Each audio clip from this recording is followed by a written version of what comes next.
In this video, I'm going to show you how to schedule an appointment with your advisor.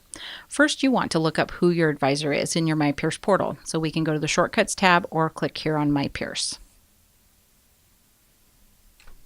I'm already logged in.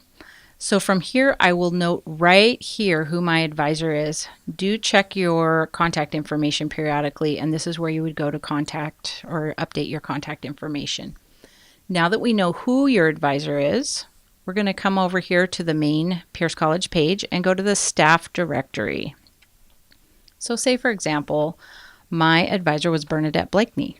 I'm going to look in the B's, and then I'm going to scroll down until I find her name. Oh, next page, click on number 2.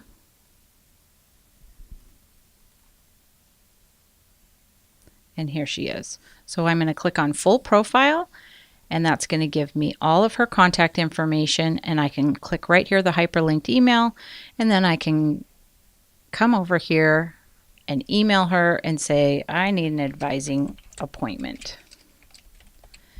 Type my message and send it. That is how you'll make an appointment with your advisor, and it's important to see your advisor every quarter to obtain your registration access code. Any time in the quarter is a great time to contact your advisor, but especially earlier on in the quarter, like third or fourth week into the quarter is a great time before the rush.